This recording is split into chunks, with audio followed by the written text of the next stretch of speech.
Well, hello there, and welcome to your monthly numerology here at Readings at the Round Table. I'm Jennifer, and I am a little hesitant about March, but it's coming whether I want it to or not, right? But let me tell you, March 2025 is coming in with a roar. I mean, a roar.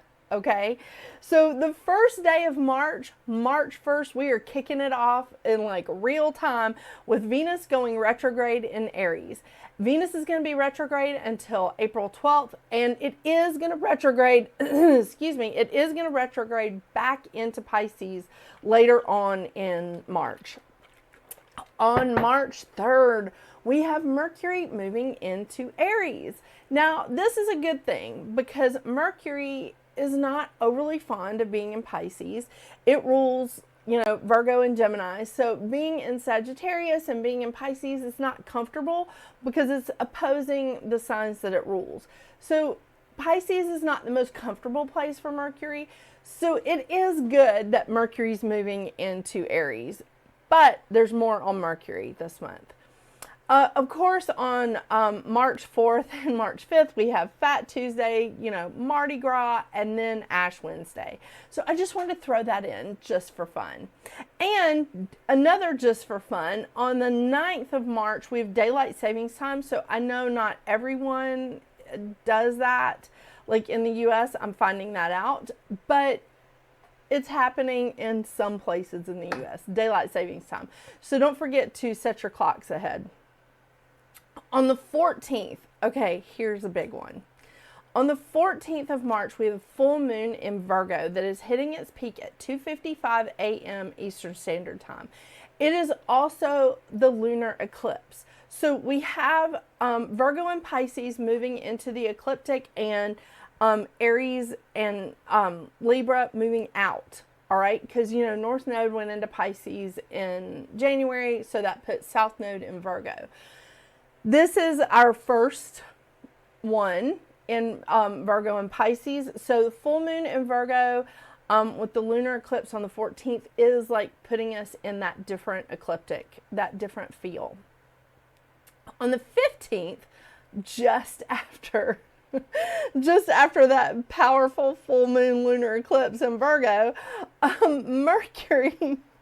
Mercury goes retrograde in Aries, and Mercury will be retrograde until April 7th. On a side note, this is the Ides of March. So it's kind of interesting because there's a lot of superstition around March 15th, around March 15th, because that's supposed to be the day that Julius Caesar was assassinated. And there's a lot of other superstitions around the Ides of March, but I just thought I would let you know, Mercury is going retrograde in Aries on that day. I know. It's insane. On the 17th, of course, we have St. Patrick's Day. And on the 20th, we have the sun moving into Pisces. The sun moving into Aries. What is wrong with me? There is a total party going on in Pisces. So if you have a lot of stuff happening in Pisces in your chart, you need to be aware of this. If you have sun, moon, or rising, or just a lot of planets in Pisces in your chart, you need to be aware of this because there is a total party in Pisces, like right now. And all the way through March, to be honest with you. Okay, so back to this. On the 20th, the sun moves into Aries, not Pisces, and it's also the spring equinox. Wow, love that. Love it. It is also International Astrology Day. Go hug your astrologer. Go buy your astrologer a cup of coffee. I'm just kidding. I just think it's a lot of fun. Okay, so on the 27th, I told you there was more going on with Venus. On the 27th, Venus retrogrades back into Pisces, and on the 29th, Mercury retrogrades back into Pisces. So again, as I said, there's a party going on in Pisces. And also on the 29th, we have a new moon in Aries that hits its peak at 6:58 a.m. Eastern Standard Time, but it's also the solar eclipse. So we're moving off of the ecliptic of Aries and Libra, and we're moving into the Pisces Virgo ecliptic. So you can see that with the lunar eclipse that we have in Virgo, in the full moon in Virgo, and you'll see it in the fall when we go through the eclipses then as well. On the 30th, here's a kicker. Neptune, who rules Pisces, is moving into Aries. Now, Neptune moves very slowly, if I'm not mistaken, 14 years. Yes. Yeah, Neptune moves every 14 years. Just wanted to double check my notes. So Neptune has been in Pisces, which it rules, for the last 14 years. It's moving into Aries for a short period of time, and then he's going to retrograde back into Pisces for a little bit before moving into Aries again for the next 14 years. So that's a big deal. And we're going to talk more about that. I have like a whole video planned on that. So just letting you know. Okay, so we're ending March with 5 planets with North Node in water, 2 in air, 2 in earth with South Node, and 2 in fire. Yeah, party in Pisces. That's all I'm saying.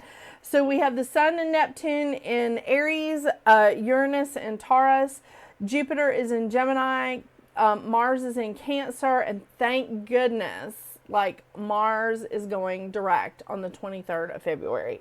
Oh my gosh. So happy about that. Then we have South Node in Virgo, Aquarius is hosting Pluto, and Pisces has North Node, Saturn, Venus, and Mercury. Yeah, it's a good time. All right, so I want to tell you what the crystal of the month is. I'm so excited about this. It's so pretty, and I have to move all my notes and stuff. So before I do that, I do want to tell you I will be pulling from the usual cards this month. The Goddess Guidance, the Goddess Guidance Oracle deck and Moonology Oracle cards by Yasmin, Boland. I just love these cards, even with my coffee spilled on it right there. Yeah, I love these cards. So I will be pulling from those cards for the advice cards for March. And I think I can get this. Let's see. Okay, yeah. How about that?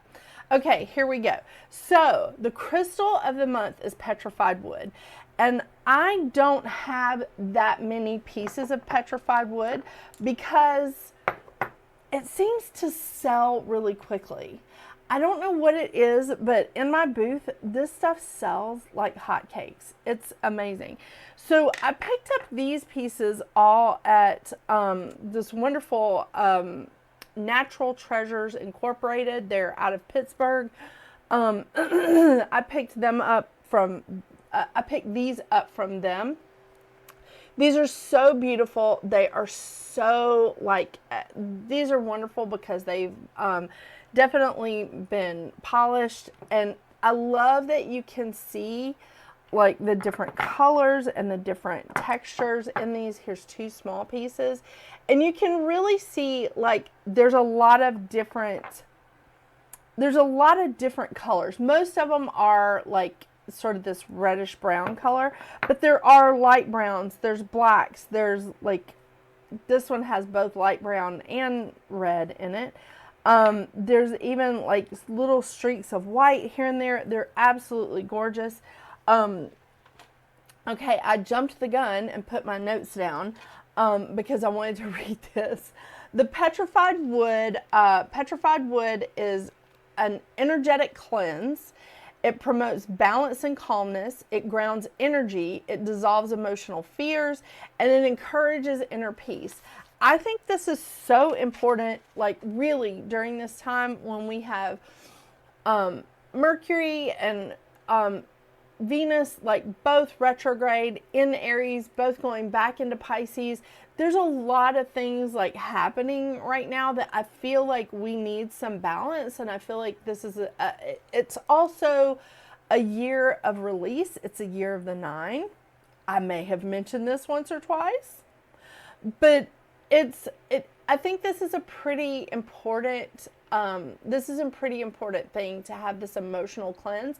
Also, it's coming right after that really powerful new moon in Pisces that I was talking about. And I don't know how much I mentioned of it in February. I mean, I may talk about it on my live show. I'm not sure. But here, let me switch this. But the thing is, this Pisces new moon is really, really important.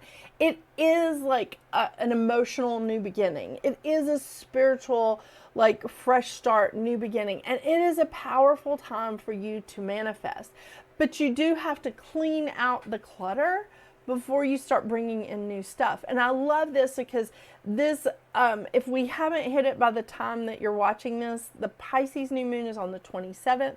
So it's it's really, really important. I mean, it's a great, powerful moon, and Pisces and Virgo are on the ecliptic now. So again, it puts Pisces more front and center, more as like the main character, you know, and Virgo, you know, as the main character. But I mean, come on, I'm a Virgo. Who isn't the main character if you're a Virgo, right? I mean, yeah. So anyway, all this lovely petrified wood, I think that this is so beautiful. I think it's a great emotional cleanser. And it also, the book that I pulled, the Healing Oracle Crystal Reading Cards, you know, I usually read from those. It also connects us with our ancestors. It connects us with our roots. And I think that's so great because, again, it helps ground us. This is a strong strong grounding stone and centering crystal. It assists in connecting you with the tree spirits to receive deep wisdom and healing from your ancestors. It awakens the deep knowledge that lies within the blood and bones of your ancestry. It assists in realizing any old ancestral karma brought down through the bloodline. I love it.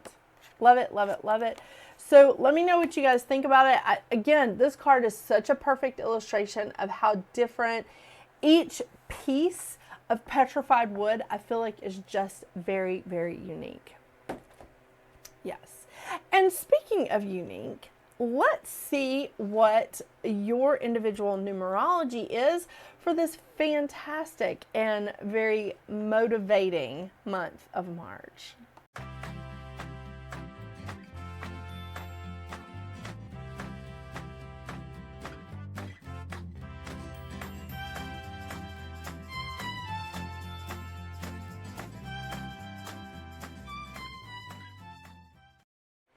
Hello, Life Path 33.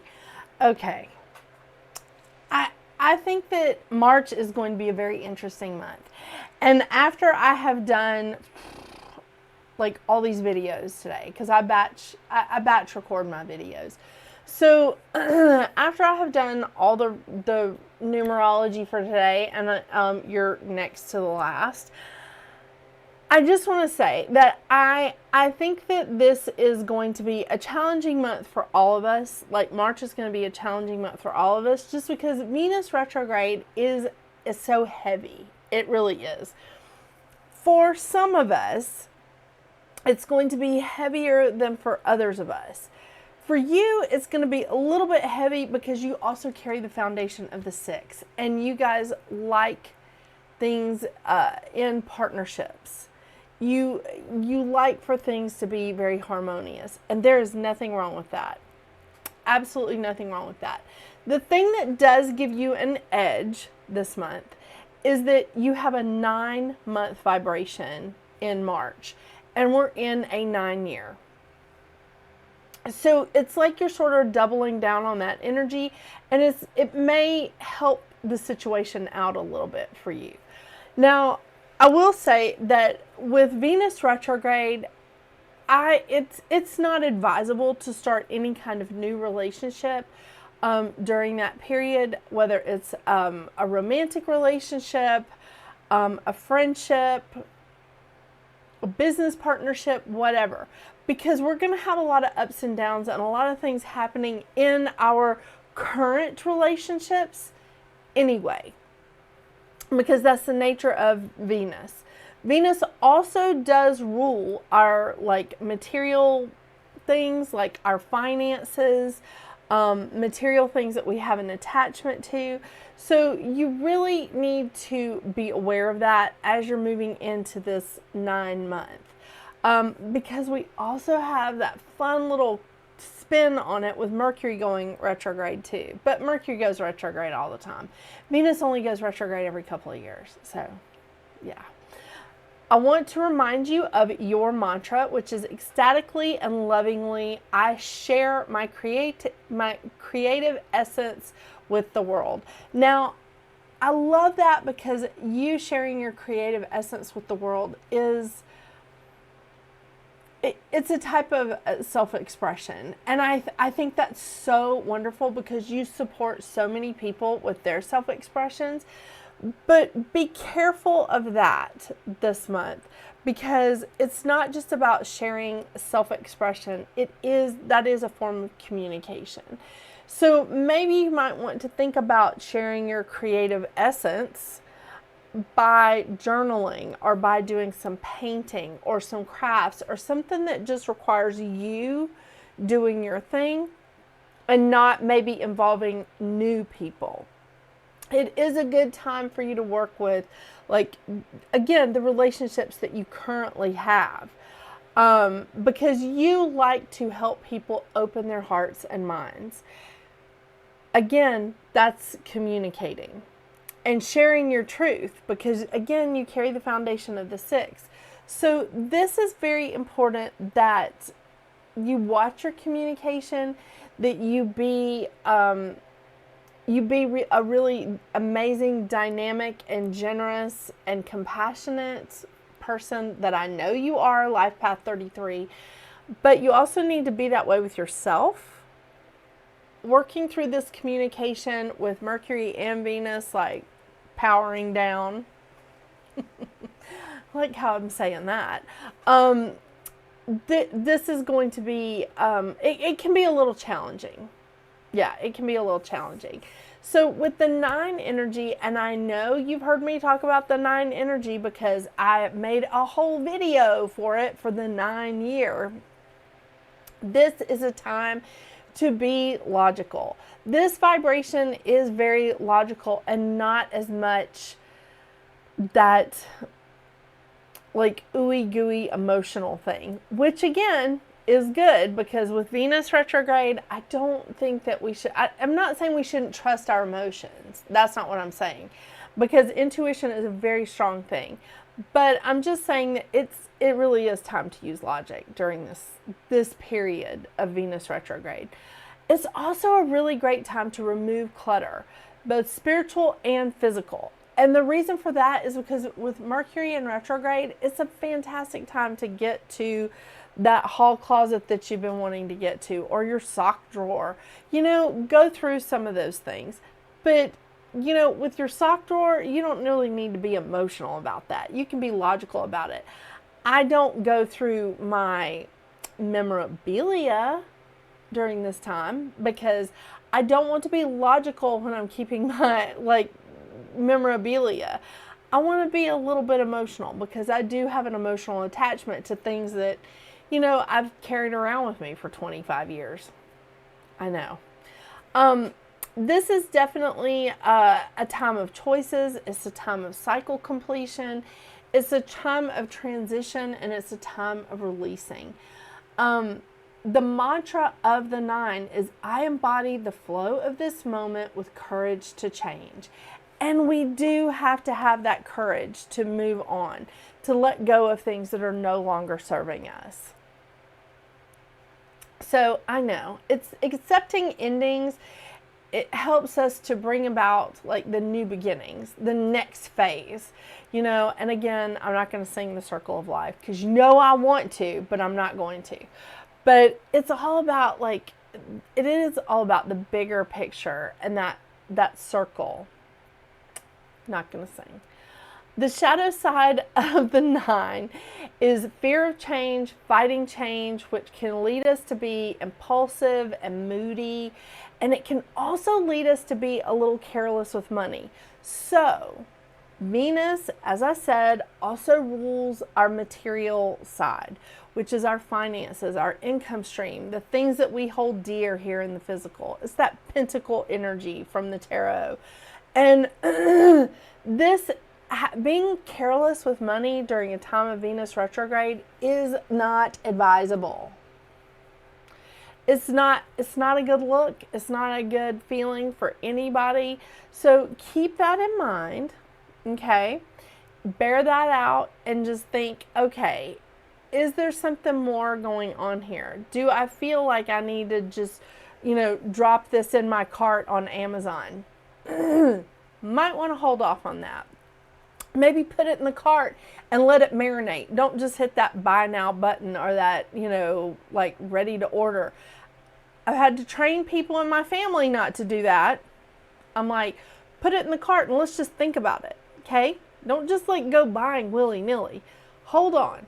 Just hold on. Food for thought. So maybe think things over a little bit before getting impulsive and careless with our money during Venus retrograde. Just a suggestion, not a requirement. Okay?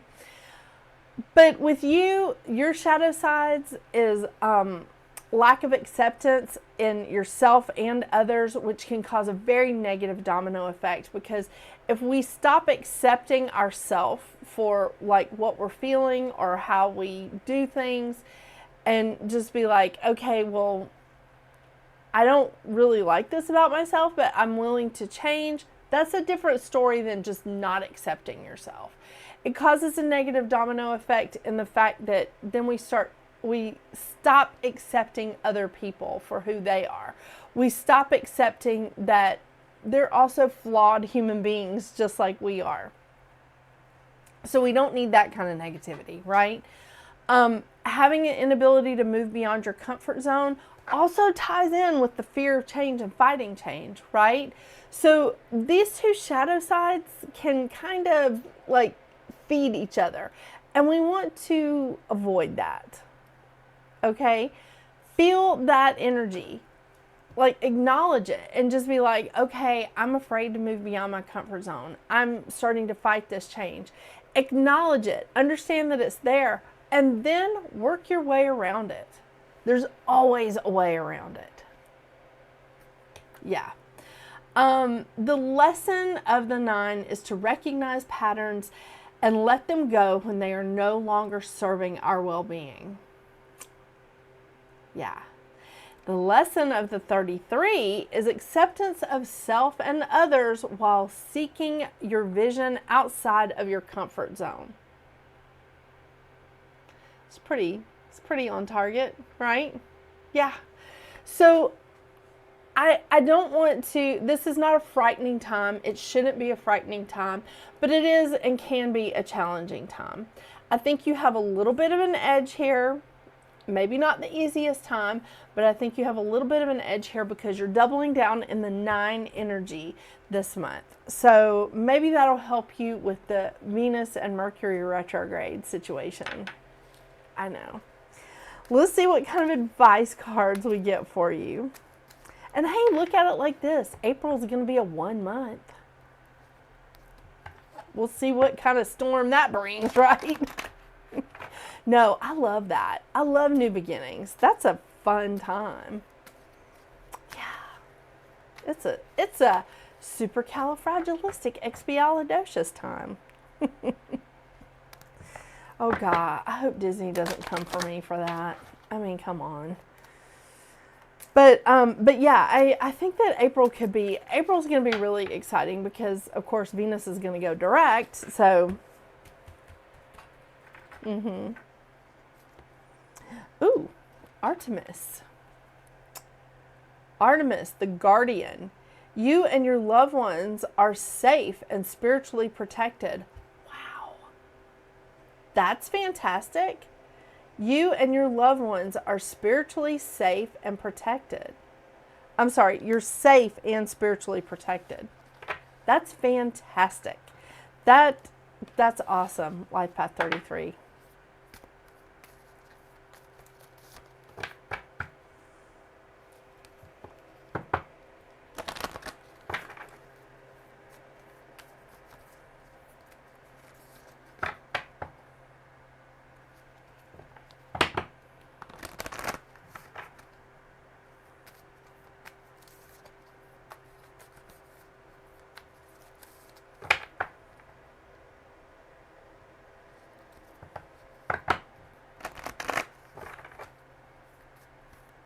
Oh, one more shuffle because I threw cards around. Yeah. Okay, let's see what we got here. Your commitment is being tested. First quarter moon.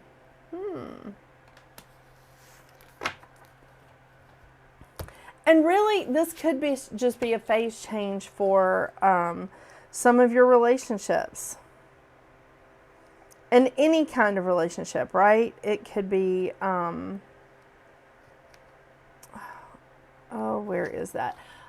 It could be a business relationship, a romantic relationship, a friendship. I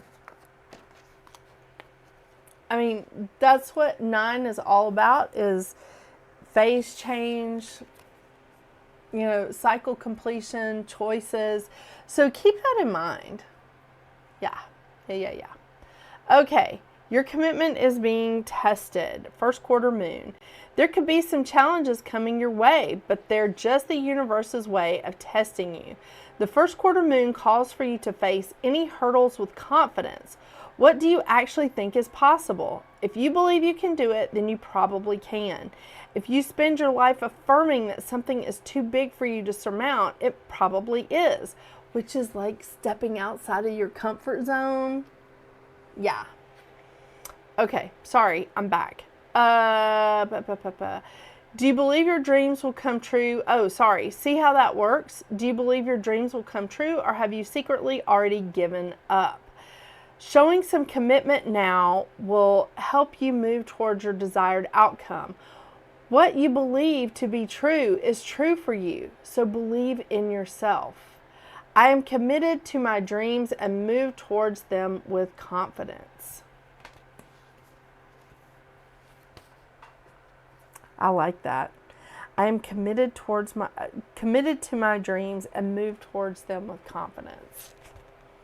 You really are so dynamic and such a wonderful creative being. I mean, that's what your whole life path is. I mean, and your life is all about spiritual growth, abundant spiritual growth. I love it. Well, thank you so much for joining me this week. Thank you so much for joining me today. I hope you have a wonderful, wonderful, and magnificent March. And until we see each other again, get out there and make your magic. Bye.